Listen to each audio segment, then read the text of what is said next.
दिलबर के लिए दिलदार हैं हम, दुश्मन के लिए तलवार हैं हम, मैदान में डट जाए तो। हेलो दोस्तों, आपका अपने यूट्यूब चैनल संघर्ष मैथमेटिक्स सेंटर में आपका स्वागत है। मैं पवन सर आज आप लोगों को बीच सर आर्ट्स पढ़ाएंगे। सोनू सर प्रत्येक दिन सर पढ़ाते हैं, अभी मेरा क्लास नहीं हो रहा है, बस क्लास हम भी लेंगे। साइंस का एनसीईआरटी मैथ का आपका क्लास चैप्टर 1 से स्टार्ट करेंगे। प्रत्येक दिन वीडियो बनाना शुरू करेंगे, है ना। तो आज ये सर बात कर रहे थे मेटरनिख कौन था, यूरोपीय इतिहास में वह क्यों विख्यात है, इसके बारे में सर आज बात करेंगे। और ये सब क्वेश्चन जो है सब्जेक्टिव में पूछा जाता है। और इस बार सर ये 2025 में क्या एकदम वीवीआई क्वेश्चन है 2025 के अनुसार से, जो भी बच्चा 2025 में इस बार पूछेगा जी पूछेगा, एकदम बिहार बोर्ड के लिए बहुत वीवीआई क्वेश्चन तो है। वीवीआई क्वेश्चन है सर, थोड़ा बच्चा को इस तरह से बताइएगा ताकि बच्चे को याद हो जाए, कहानी की तरह जरा बताना। एकदम कहानी की तरह हम बता रहे हैं। अब मेरा क्लास डेली हो रहा है और हम कहानियां इसमें तो देख रहे हैं सर आप बच्चे के साथ मेहनत लगातार कर रहे हैं, इसी तरह करते रहिए, ठीक है सर। मैं आपसे यही अनुरोध करता हूँ कि बच्चे की बीज देते रहिए। ठीक है, थैंक यू सर। और आज क्लास फिर से लेते हैं। चलिए, जय हिंद बच्चों। मैं सोनू कुमार, यूट्यूब चैनल में आपका स्वागत है। और आज से फिर से मैं लेकर आया हूँ जो कहानी वहाँ तक रुक गई थी, वो कहानी को फिर से मैं शुरू करने जा रहा हूँ। और ये एक वेब सीरीज की तरह अगर देखिएगा तो ये आपको जरूर पसंद आएगा। हमारी जो वेब सीरीज चल रहा है यूरोप में राष्ट्रवाद, इस वेब सीरीज का जो हमने नाम दिया है यूरोप में राष्ट्रवाद, आखिर यूरोप में राष्ट्रवाद कैसे कैसे पनपा और कहां कहां से पनपा, ये सारी कहानी हम इसमें दे रहे हैं। सबसे पहली बात है कि हमने आपको बताया था कि यूरोप के एक देश जिसका नाम था फ्रांस, उस फ्रांस में 1789 में एक क्रांति हो गया। और वह क्रांति लुई 16वां वहाँ का राजा, जो कि बुर्बो वंश का था, उस राजा के खिलाफ हो चुका था। जनता बहुत ज़्यादा परेशान उस राजा से था, क्योंकि वो तरह तरह के जनता पर टैक्स लगा दिया था। इस टैक्स लगा देने के कारण वहाँ के जो उदारवादी लोग थे, जो राष्ट्रवादी लोग थे, उन सबको रहा नहीं गया और राजा के खिलाफ आंदोलन छेड़ दिया। इस आंदोलन में कूद जाने के बाद में कहानी चलता है कि लुई 16वां को पूरे फ्रांस के जनता मिलकर, राष्ट्रवादी मिलकर, वहाँ के उदारवादियों ने मिलकर लुई 16वां को पकड़ लिया जाता है। लुई 16वां को पकड़ लेने के बाद में अब वहाँ पर शासन व्यवस्था को स्थापित करना था। और वह शासन व्यवस्था को स्थापित करने के लिए वहाँ पर समान नागरिक संहिता जैसे कानून बनाया गया, अर्थात सभी को लिए एक समान नियम कानून बनाया गया। उसके बाद में बहुत सारे अच्छे अच्छे काम आने की संविधान भी बनाया गया और वहाँ पर राष्ट्रगान भी बनाया गया। देश में एक झंडा तिरंगा बनाया गया। अंत आगे चलकर 1793 ईस्वी में लुई 16वां को फांसी चढ़ा देता है। अब फांसी चढ़ा देने के बाद में एक व्यक्ति का वर्चस्व उस फ्रांस पे बढ़ रहा था, जिसका नाम था नेपोलियन बोनापार्ट। और वह फ्रांस के सत्ता पर 1799 ईस्वी में डायरेक्टरी के पद को समाप्त करके वो क्या करता है, काबिज हो जाता है। अब जो है कि धीरे धीरे 1804 ईस्वी में नेपोलियन ने पूरे फ्रांस पर अपना साम्राज्य स्थापित करता है और वह वहाँ का सम्राट बन जाता है। 1804 ईस्वी में ही एक कानून लाता है जिसका नाम है नेपोलियन संहिता। इस नेपोलियन संहिता को लाने के बाद में पूरे फ्रांस में लोकतंत्र की लहर दौड़ जाता है और यहाँ तक कि उसके आसपास के यूरोपीय देशों में भी लोकतंत्र पनपने लगता है। जब यो लोकतंत्र की भावना को जब ये पूरी तरह से शासन व्यवस्था को अच्छी तरह से जब चलाया जा रहा था, तब क्या हुआ कि एक बार और नेपोलियन जिस क्षेत्र को चाहता था उस क्षेत्र को जीत ही लेता था। नेपोलियन को दूसरे देशों से भी न्योता आने लगा कि हमारे देश में भी आइए, आज जिस तरह से आपके देश में अपनी शासन व्यवस्था जनता खुशी से जी रहा है, उसी प्रकार से हमारी शासन व्यवस्था को स्थापित करिए। नेपोलियन इटली, जर्मनी, यूनान, लगभग में यूरोपीय देश का सभी देश में वो जाकर जीतने की कोशिश जीतता है और जीतने के बाद में अंत में रूस में पर हमला कर देता है। रूस पर क्या कर देता है? हमला कर देता है। अब उस रूस पर हमला कर देने के बाद में उधर से ब्रिटेन को इस बात को रहा नहीं गया। उसको लगा कि आज रूस जैसी महाशक्तियों पर जब हमला किया जा रहा है तो हो सकता है अगला बारी मेरा भी हो सकता है। इसलिए उधर से नेपोलियन को हराने के लिए ब्रिटेन रूस के सपोर्ट में आ जाता है। उधर से नेपोलियन के साथ साथ जर्मनी का एक राज्य परसा था, वो परसा भी उसके साथ आता है। वहां पर ऑस्ट्रिया भी वहां पर साथ आता है और ऑस्ट्रिया के साथ हंगरी था, वो भी साथ आता है। सारे मिलकर नेपोलियन को 1815 ईस्वी में वाटरलू की लड़ाई में उसके पराजित कर देता है। और इस पराजित करने के बाद में एक वियना की संधि होता है और वियना की संधि के बाद में नेपोलियन द्वारा जितने भी जीते गए क्षेत्र था उन सभी क्षेत्रों को लौटाना पड़ा सारा। और उस वियना की संधि में एक व्यक्ति का महत्वपूर्ण योगदान था और उस व्यक्ति का पूरी तरह से कंट्रोल कर रहा था और वही व्यक्ति जो है कि इस संधि का सारा काम काज कर रहा था, निर्णय वही ले रहा था और उसका नाम था मेटरनिक, जो कि ऑस्ट्रिया का चांसलर था। वो घोर प्रतिक्रिया और कट्टर राष्ट्रवाद के खिलाफ था। वो पुरानी परंपरा को बनाए रखने की कोशिश कर रहा था। अब यहां तक बात आगे बढ़ता है कि अपनी पुरानी व्यवस्था को लागू करता है और फिर से फ्रांस में बुर्बो राजवंश स्थापित करता है और राजा लुई 18वां को बनाया जाता है। अब आगे कहानी बनता है। जब इसकी कहानी में तो एक क्वेश्चन इसके मेटरनिक के बारे में बड़ा इंपॉर्टेंट पूछता है, जिसको हम बोर्ड पर आपको सामने लेके चलते हैं। अब यहां तक कहानी था, इस कहानी से मैं आगे बढ़ाता हूं, आप सुनते जाइए। इस वेब सीरीज को मैं पूरी तरह से आपको जोड़ कर बताऊंगा। टोटल मैं वेब सीरीज की तरह अगर नहीं समझ में आता है तो आपको फिर इस कहानी बता रहे हैं तो आपको कहानी सुनने की आदत नहीं, वही रट्टू तोतामल है। क्वेश्चन बनाइए, क्वेश्चन बोलिए, रट के जाएंगे। आप कहानी सुनिए, आपको टोटल याद होना चाहिए। अगर कहानी जो याद रहेगा वो रटने वाला चीज नहीं याद होगा। आपको रट के नहीं बल्कि आपको कहानी सुनकर और समझ को उत्तर देना है। आपको एग्जाम में रट के नहीं पूछ सकता है, एग्जाम में सिर्फ और सिर्फ आपको अपने मन से उत्तर देना है, अपने शब्दों में उत्तर देना है। और इस शब्दों में उत्तर देने का मकसद है कि अपने मन से लिखना, अपने ही लैंग्वेज में उसको उतार देना है।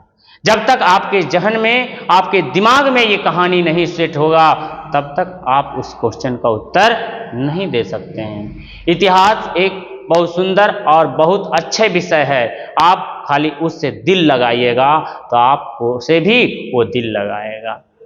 ठीक है, चलिए आगे बढ़ते हैं। एक क्वेश्चन के साथ शुरुआत करते हैं आज की क्लास। आप सबसे पहली बात है कि यहां पर आपको बता दें कि यहां पर जो था, यहां पर एक क्वेश्चन बनाते हैं, मेटरनिक कौन था? यूरोपीय इतिहास में वह क्यों विख्यात था? यूरोपीय इतिहास में वह क्यों विख्यात था? मैं बता दूं, मेटरनिक जो है कि ऑस्ट्रेलिया का चांसलर था। चांसलर का मतलब होता है जिस प्रकार से भारत में प्रधानमंत्री होता है उसी प्रकार से ऑस्ट्रेलिया में उस समय उस पद को चांसलर कहा जाता था। जैसे किसी देश में राष्ट्रपति होता है उसी प्रकार से उस देश में उस समय इस पद को चांसलर कहा जाता था, देश का सर्वोपरि। उस समय ये राजा था और राजा को ही क्या कहा जाता था? चांसलर कहा जाता था। और ये बहुत रूढ़िवादी था आदमी, कहीं भी राष्ट्रवाद की भावना पनपने से ये रोकता था। चाहे यूरोप के किसी भी देश में हो, राष्ट्रवाद को पनपने ये नहीं देना चाहता था। बता दें कि मेटरनिक जो है कि ऑस्ट्रेलिया का चांसलर था और वह घोर प्रतिक्रियावादी, अर्थात जो है कि हम कह सकते हैं कि ये बहुत ज्यादा पुरानी परंपरा को, मतलब जैसे राजा महाराजा, राजा का बेटा राजा, राजा का बेटा राजा, यानी कि हम कह सकते हैं एगो होता है आधुनिक में, क्या कर सकते हैं आधुनिक युग में, अभी इसको आधुनिक युग में अगर हम इसको देखें, अगर इसमें अगर आधुनिक युग में हम लोगों को चल रहा है, भारत में कैसा चल रहा है शासन? लोकतंत्र चल रहा है। कैसा शासन चल रहा है? लोकतंत्र चल रहा है, लोकतंत्र चल रहा है। तो ये लोकतंत्र नहीं चाहता था, ये राजतंत्र चाहते थे, राजतंत्र। अब कहते हैं राजतंत्र क्या है? तो राजतंत्र को मतलब होता है, आपको बता दें, अरेंज मैरिज का मतलब समझते हैं, और लव मैरिज का मतलब, लव मैरिज ये अभी जो वर्तमान में शासन व्यवस्था चल रहा है उसको कहते हैं लव मैरिज, और इसको कहते हैं राजतंत्र को हम कहते हैं अरेंज मैरिज। अर्थात पुरानी परंपरा से चलते आ जा रही व्यवस्था को ही, जो राजा द्वारा शासन व्यवस्था को क्या कह सकते हैं? इसको हम कह सकते हैं रूढ़िवादी परंपरा। समझ गए? अब आगे बढ़ते हैं। यहां पर घोर प्रतिक्रियावादी, बहुत ज्यादा कट्टरवादी था, और इस कट्टरवादी को जो है कि ये मेटरनिक जो है कि बनाए रखना चाहता था पूरे यूरोप में। वो क्रांति के संदेशों का जहां भी दे जानता था कि जरा सा भी अगर कहीं उछल पुछल हुआ, अगर क्रांति अगर हुआ, उस क्रांति को दबाने की कोशिश करता था। अब पुरानी व्यवस्था बनाए रखने का समर्थक वो हमेशा था। कहते हैं यहां पर उसने जिस प्रकार की व्यवस्था यूरोप में स्थापित किए उसे मेटरनिक व्यवस्था कहा जाता है, और अपनी इसी व्यवस्था के कारण यूरोपीय इतिहास में वो विख्यात रहा। अपनी यही व्यवस्था का मतलब पुरानी व्यवस्था को बनाए रखने के कारण ही पूरे यूरोपीय इतिहास में वो एक विख्यात के रूप में रहा। आप इसको जो है कि ये आपका बहुत ज्यादा वीवीआई क्वेश्चन है, इस वीवीआई क्वेश्चन को आप नोट कर सकते हैं, नोट कर लीजिए तो अच्छा रहेगा। ये आपको जो भी एग्जाम आएगा 2000 आने वाला जो भी एग्जाम है, मतलब कि 2000 कितने वीवीआई क्वेश्चन है, कह सकते हैं कि 2025 में जो भी बच्चे देंगे और 2026 के लिए भी तैयार रहिए, ये क्वेश्चन पूछेगा आपसे, ठीक है। 2025 और 26 के लिए बहुत ज्यादा इंपॉर्टेंट वीवीआई है। चलिए आगे बढ़ते हैं। अब आते हैं जुलाई 1830 की क्रांति। अब आगे बढ़ते हैं, और ये 1830 की क्रांति, आप जानते हैं कि लुई 18वां फ्रांस का राजा बनता है। लुई 18वां फ्रांस का राजा बनने के बाद में अंत में लुई 18वां की मृत्यु हो जाता है, तो वहां का राजा बनता है चार्ल्स दसम। चार्ल्स दसम कौन बनता है नूनू? चार्ल्स दसम। अब चार्ल्स दसम भी ये बहुत ज्यादा कुछ न कुछ परिवर्तन कर दिया था, देश में परिवर्तन किया था। ये भी पुरानी परंपरा को चाहता था कि हमारे शासन व्यवस्था बने रहे, हमारा बेटा फिर राजा बने, बेटा का बेटा उसी राजा बनते रहे। जनता को फिर समझ में आने लगा कि ये जो हमने जो आजादी पाई थी, उस आजादी से फिर जो है कि चार्ल्स दसम गुलाम बनाना चाह रहा है। चार्ल्स दसम क्या करना चाह रहा है? गुलाम बनाना चाहता है। फिर से वहां की जनता उठ खड़ा होता है, और उठ खड़ा होने के बाद में अब क्या होता है कि 1830 की क्रांति होता है। जुलाई 1830 की क्रांति, ये हेडलाइन है। अब इस हेडलाइन में हम एक क्वेश्चन आपको बना के दे देते हैं। चलिए इसमें क्वेश्चन बना देते हैं जुलाई 1830 की क्रांति। 1830 की क्रांति। सबसे पहले जुलाई 1830 की क्रांति को आपको समझना पड़ेगा क्या क्या है। सबसे पहली बात है कि जुलाई 1830 की क्रांति, कह सकते हैं कि चार्ल्स दसम राजा बनता है। चार्ल्स दसम जब राजा बनता है तो वो जो है कि शासन व्यवस्था चला रहा था। अब शासन व्यवस्था चलाने के बाद में इसने घोर प्रतिक्रियावादी एक पोलिगनेक को जो है कि ये राजा मतलब ये जो है कि अपनी प्रधानमंत्री बनाता है। पोलिगनेक को जो है कि अपना प्रधानमंत्री बनाता है, जो कि बहुत ज्यादा प्रतिक्रियावादी था, मतलब कोई भी सुधार नहीं करना चाहता था। ये जो है कि चार्ल्स दसम भी एक निरंकुश राजा था। कहते हैं निरंकुश राजा होने के साथ साथ जो है कि फ्रांस में जो है कि राष्ट्रवाद की भावना को दबाने की बहुत ज्यादा ये कोशिश किया था। इस राष्ट्रवाद की भावना को दबाने के साथ साथ जनतांत्रिक भावनाओं को दबाने का प्रयास किया और इसने प्रधानमंत्री किसको बनाया? पोलिगनेक को बनाया। ये पोलिगनेक कुछ भी सुधार नहीं करना चाहता था। ये पुरानी एकदम कट्टर था, जो कि प्रतिक्रियावादी था, किसी को बातों को ये नहीं सुनता था। कहते हैं इन्होंने क्या किया, पोलिगनेक ने क्या किया कि लुई 18वां के द्वारा जो चलाया गया समान नागरिक संहिता को उसको समाप्त कर दिया। जनता को जो अधिकार मिला था उस अधिकारों को समाप्त कर दिया। अब इस समाप्त कर देने के बाद में जो जितने भी वहां के राष्ट्रवादी था, कहते जितने भी उदारवादी था, उनको बहुत चोट लगा, बहुत धक्का लगा। ऐसा धक्का लगा कि उसने चार्ल्स दसम उसने पूरे फ्रांस में फिर से आंदोलन खड़ा हो गया। अब खड़ा हो जाने के बाद में आंदोलन खड़ा हो जाने के बाद में क्या होता है, आंदोलन खड़ा हो जाने के बाद में वहां पर क्या होता है कि आंदोलन खड़ा होने के बाद में क्या करता है कि चार्ल्स दसम 4 गो अध्यादेश जारी करता है इसको रोकने के लिए। 4 गो अध्यादेश क्या करता है, जारी करता है इस आंदोलन को रोकने के लिए। जो प्रतिक्रियावादी आदमी था उसको रोकने के लिए इसने क्या किया, 4 गो अध्यादेश जारी किया।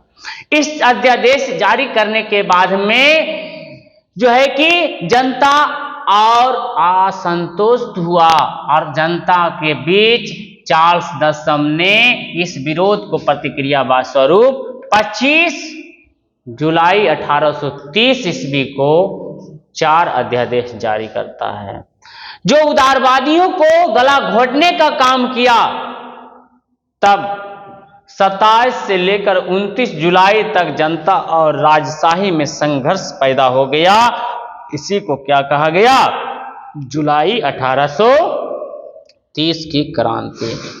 जुलाई 1830 की क्रांति हम इसी को कहते हैं। जो बच्चा आपको नहीं समझ में आया है, एक बार मैं फिर से इसको रिपीट करता हूं। चलिए यहां पर मैं रिपीट करता हूं।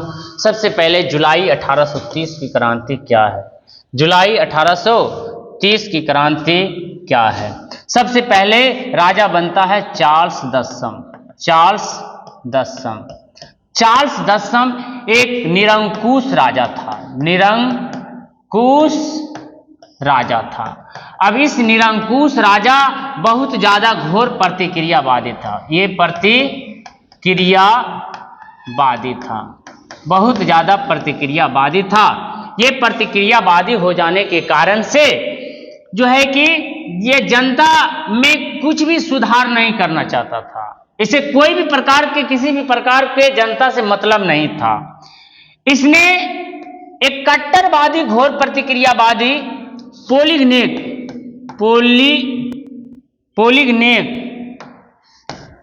कहते हैं,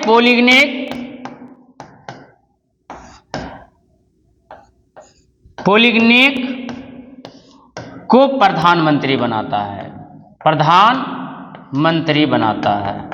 अब ये पोलिगनेक को जैसे ही प्रधानमंत्री बनाता है, ये भी बहुत ज्यादा कट्टर प्रतिक्रियावादी था। ये भी किसी प्रकार के सुधार, किसी प्रकार के जनता से अट्रैक्ट नहीं था। ये जितने भी था नौकर चाकर, बहुत बड़ा बड़ा अमीर, जिसको शासन व्यवस्था में कोई मतलब नहीं है, उसको लाके खड़ा कर दिया। अब क्या हुआ कि पोलिग्नेक ने एक काम और खतरनाक काम किया कि जो लुईस 18वां के द्वारा समान नागरिक संहिता चलाया गया था, समान नागरिक संहिता चलाया गया था, इसको समाप्त कर दिया। समान नागरिक संहिता को क्या कर दिया गया? समाप्त कर दिया गया, जिससे वहां के उदारवादियों ने पूरी तरह से, राष्ट्रवादियों ने बहुत ज्यादा असंतोष प्रकट किया। लगा कि लुई 18वां ने हम पर बहुत ज्यादा अत्याचार किया। अब इस अत्याचार में होता है क्या कि इसी पर कहते हैं जले पर नमक छिड़कना।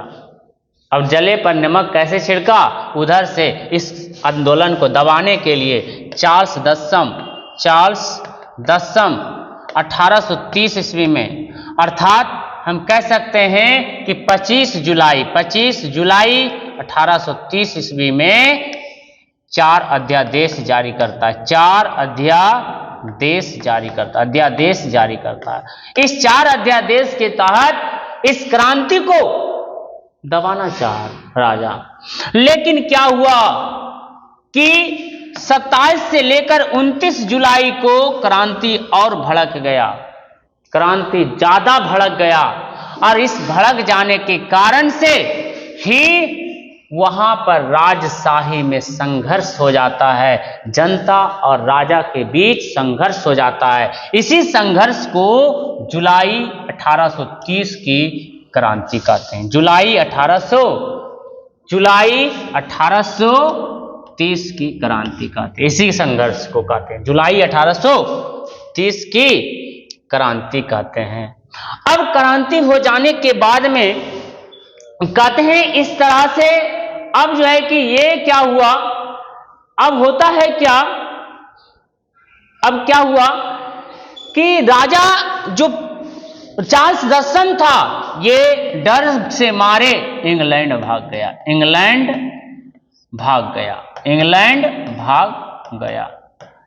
कहां भाग गया? आपसे ऑब्जेक्टिव में सवाल पूछेगा कि चार्ल्स दसम कहां भाग गया? इंग्लैंड भाग गया। उसके बाद में आगे होता है क्या कि अब जनता के सपोर्ट से, जनता और पत्रकार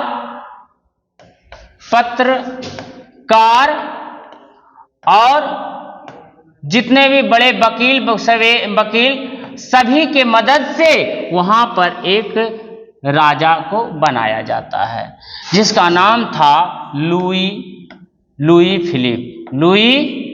फिलिप। राजा किसको बनाया जाता है? लुई फिलिप को बनाया जाता है। लुई फिलिप कौन वंश के? आर्लेंस वंश के था। आर्लेंस वंश का था। इस तरह से फ्रांस में बुर्बो राजवंश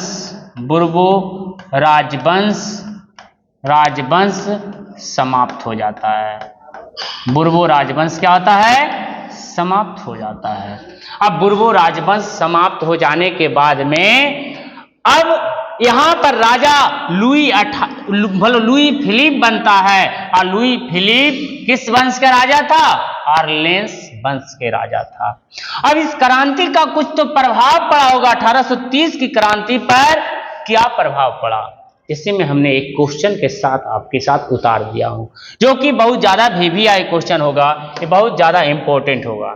चलिए इस क्वेश्चन के साथ हम लेते हैं। सबसे पहली बात है कि इसमें मैं लेता हूं कि ये जो राजा था, अब जो है कि इस 1830 की क्रांति में कौन सा जो है कि कह सकते हैं, कौन सा जो है कि 1830 की क्रांति में, कि जुलाई 1830 की क्रांति में क्या प्रभाव पड़ा था? VVI क्वेश्चन है बाबू। आप लोग जो है कि 2025 और 2026 के लिए आप एग्जाम दे के अगर आएंगे तभी पता चल जाएगा कि हमने क्या पढ़ाया और आपने क्या पढ़ा। सबसे पहली बात है कि इसमें आपको जवाब हमने दिया कि इसमें क्या हुआ कि 1830 की जुलाई की क्रांति के परिणाम स्वरूप फ्रांस में जो निरंकुश राजशाही था वो क्या हो गया, पूरी तरह से समाप्त हो जाता है। जुलाई 1830 की क्रांति के बाद में जो फ्रांस में राजशाही शासन व्यवस्था था वो राजशाही व्यवस्था क्या हो गया, समाप्त हो जाता है। अब ये राजशाही व्यवस्था समाप्त हो जाने के बाद में नई व्यवस्था आता है संवैधानिक गणतंत्र। संविधान के द्वारा देश को चलाया जाएगा। किसके द्वारा? संविधान के द्वारा अब देश को चलाया जाएगा और पूरा देश गणतंत्र बन जाएगा। आप बताइए कि भारत कब गणतंत्र बना? तो 26 जनवरी 1950 को बना था। 1950 को, यानी कि देश में संविधान लागू हुआ था। अभी जस्ट यही जो है कि अभी पार हो गया है 2 दिन पहले, ठीक है। तो हम आपको बता दिए हैं कि जो राजशाही व्यवस्था था उस राजशाही व्यवस्था को समाप्त करके कौन सी व्यवस्था आया? संवैधानिक गणतंत्र ले लिया। इस क्रांति ने फ्रांसीसी क्रांति के सिद्धांतों को पुनर्जीवित किया, जो मतलब कि दबाया गया था चार्ल्स दशम के द्वारा। जो पहले जो लोकतंत्र पनपा, लेकिन फिर चार्ल्स दशम ने दबा दिया वहां पर। इस जो व्यवस्था को किया अब फिर से पुनर्जीवित हो गया, उठा, और फ्रांस में उदारवादी मध्यम वर्ग का राजनीतिक महत्व बढ़ गया। राजनीतिक महत्व बढ़ गया। जो उदारवादी लोग था ये आजाद प्रवृत्ति के लोग होता था, आजाद प्रवृत्ति का लोग होता था। मध्यम वर्ग जो पढ़े लिखे वर्ग था, यही पढ़े लिखे वर्ग का राजनीति में जगह मिल जाता है।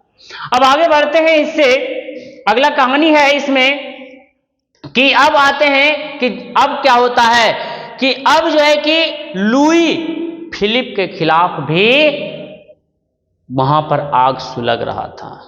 लुई फिलिप के खिलाफ भी आग क्या हो रहा था? सुलग रहा था।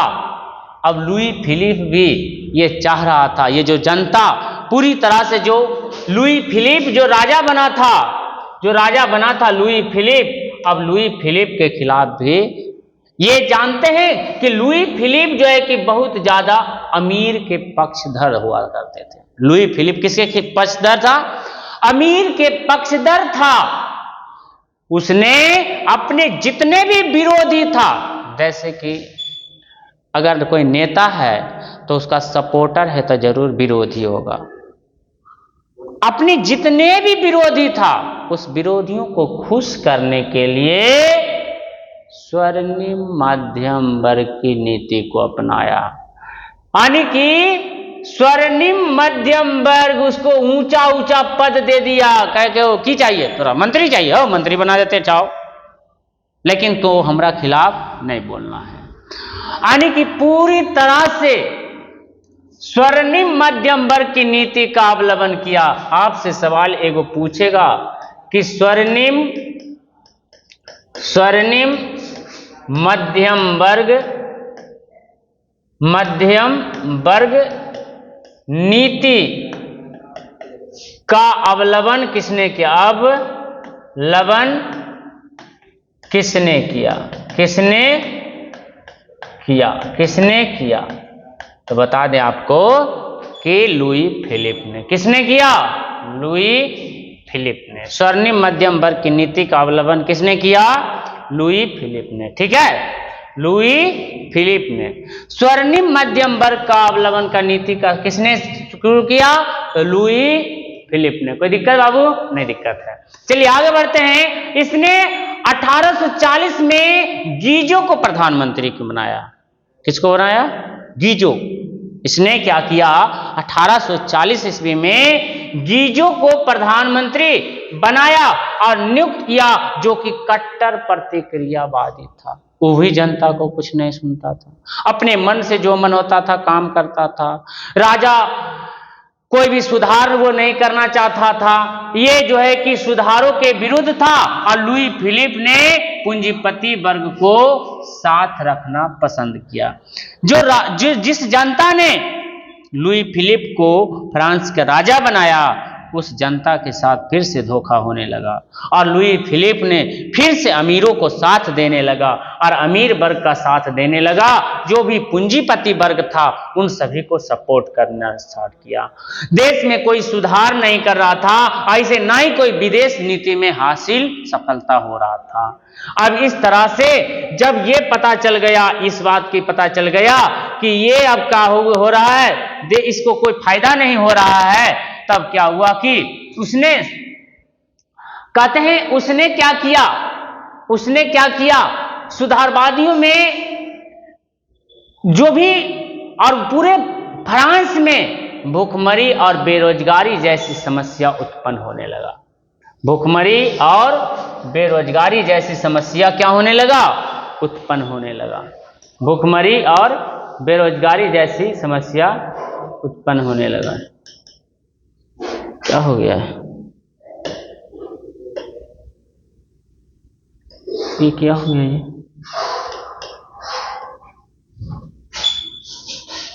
ठीक है, चलिए, भूखमरी और बेरोजगारी जैसी समस्या उत्पन्न होने लगा। ठीक है, ठीक है, तो ये हम आगे बढ़ते हैं।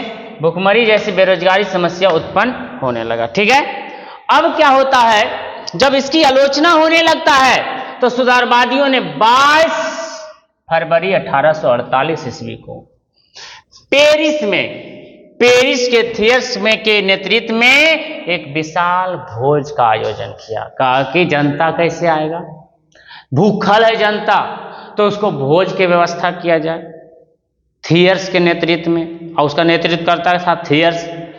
जनता को भोजन के लिए बुलाया। अच्छा, आप ही लोग बोलिए कि फ्री में कोई खाना खिलाएगा तो नहीं जाइएगा, चल जाइएगा, दौड़े चल जाइएगा।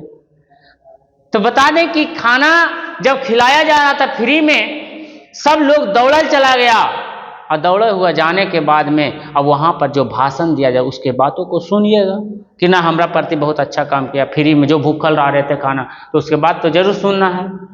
उसने सभी जनता को बताया। जब इस बात को जब पता चला लुई फिलिप को कि उसने भोज का आयोजन किया, तो जनता को रोकना स्टार्ट किया। कहा कि रे भाई, हम जा रही खाए पिए लगे तो हमरा काहे रोकें। सैनिकों से रोकवाया, मारपीट करवाने लगा, जनता ने विद्रोह कर दिया। अब जनता जैसा ही विद्रोह कर देता है, तो ये जो है कि जैसे ही जनता विद्रोह कर देता है तो 24 फरवरी को लुई फिलिप गद्दी छोड़ देता है, त्याग देता है और फिर से कहां भागता है नूनू, इंग्लैंड भाग जाता है। कहां भागता है, इंग्लैंड चला जाता है। और नेशनल असेंबली, वहां का जो संसद है, उस संसद ने देश को फिर से गणतंत्र घोषित कर देता है। क्या करता है, देश को फिर से गणतंत्र घोषित कर देता है। और जितने भी वयस्क मताधिकार था, वयस्क बुजुर्ग था, सबको वोट देने का प्राप्त हुआ। मतलब 18 वर्ष से कोई जितने भी ऊपर वयस्क पुरुष था, सबको क्या किया गया, वोट देने का अधिकार प्रदान किया गया।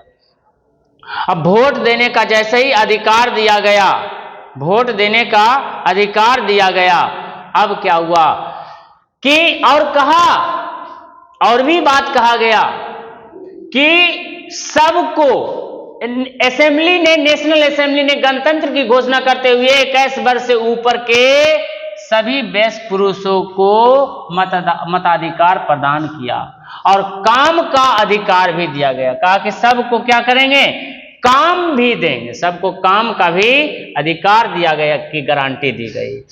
गणतंत्रवादियों का नेता जो लामार्टिन एवं सुधारवादियों का नेता लुई ब्ला था, दोनों में मतभेद हो गया। दोनों में मतभेद हो जाने के बाद में फिर से वहां राजा बनता एगो लुई नेपोलियन, सम्राट फ्रांस का बन जाता लुई नेपोलियन। वो नेपोलियन बोनापार्ट अलग है, ये लुई नेपोलियन अलग है। लगता है इतिहास में नाम ही नहीं मिलता था, जैसे नेपोलियन आ गया, तो ये नेपोलियन है, ठीक है। जैसे कि चार्ल्स दसम, जैसे कि चार्ल्स वन, चार्ल्स टू, जैसे लुई 16वां, लुई 18वां, ये इस तरह से। तो इसी प्रकार से लुई नेपोलियन सम्राट बन जाता है। अब लुई सम्राट जब बन जाता है, बन जाने के बाद में क्या होता है कि 1848 की क्रांति के प्रभाव क्या क्या पड़ता है। अब वहां पर जो 1848 में जो क्रांति होता है, उस क्रांति में क्या क्या प्रभाव पड़ता है, या प्रभाव क्या क्या पड़ता है, जरा हम गौर करेंगे। अब 1848 की क्रांति के परिणाम स्वरूप क्या होता है कि वहां पर राष्ट्रवादी उत्थान हुआ। इस क्रांति ने ना सिर्फ फ्रांस की पूर्ण व्यवस्था को स्थापित किया, बल्कि वहां के जो आसपास के पूरे यूरोप के जो देश था, उन सभी पर अपने छाप को छोड़ दिया और राष्ट्रवाद की नींव सब लोग ने, जैसे कि Italy, Germany, Australia, Holland, Switzerland, Denmark, Spain, Poland और आयरलैंड, इन सभी, इंग्लैंड, इन सभी पर क्रांति का प्रभाव पड़ा। इटली तथा जर्मनी के उदारवादियों ने बढ़ते हुए जन असंतोष का फायदा उठाया और राष्ट्रीय एकीकरण के द्वारा राष्ट्र राज्य की स्थापना की मांगों को आगे बढ़ाया। जो इटली गुलाम था, जो टुकड़े टुकड़े में बटा हुआ था, वो इटली फिर को ये सब राष्ट्रवादियों ने चाह रहा था कि इसको में लोकतंत्र स्थापित करे और सबको एकत्रित करें। इसीलिए जो है कि आपको बता दें कि इसमें अब आगे कहानी हम बताएंगे। जो इटली है, इस इटली को कैसे एकीकरण करना है, एक कैसे करना है, ठीक है। इस इटली को एकीकरण की कहानी हम कल बताएंगे कि इटली का एकीकरण। आज हम 1848 पढ़ाए हैं, 1830 की क्रांति पढ़ाए हैं। अब हम कल पढ़ाएंगे इटली का एकीकरण। उसके बाद जर्मनी का एकीकरण होगा, ऑस्ट्रेलिया, हॉलैंड, स्विट्जरलैंड, ये सभी की बारी बारी से हम पढ़ाएंगे। इसलिए बच्चों, आप गौर से देखिएगा, कहानी सुनिएगा, आपको जरूर है कि याद हो जाएगा। और ये जो हमने क्वेश्चन बताया है, ये बहुत ज्यादा इंपॉर्टेंट है परीक्षा के दृष्टि से। आप इसको क्या करिएगा, नोट कर लीजिएगा। आपको कहानी की तरह लिखना है। इस कहानी से जो है कि आपको लिख के आपको नंबर इसी तरह से मिलेगा, ठीक है। इसमें जो भी होगा आप जो है कि नोट करते रहिएगा। आप हमारी वीडियो को देखते रहिएगा और अगर अच्छा वीडियो लगे तो अपने दोस्तों के साथ भी शेयर करिएगा और हो सके तो चैनल को भी सब्सक्राइब कर लीजिएगा, ठीक है। चलिए।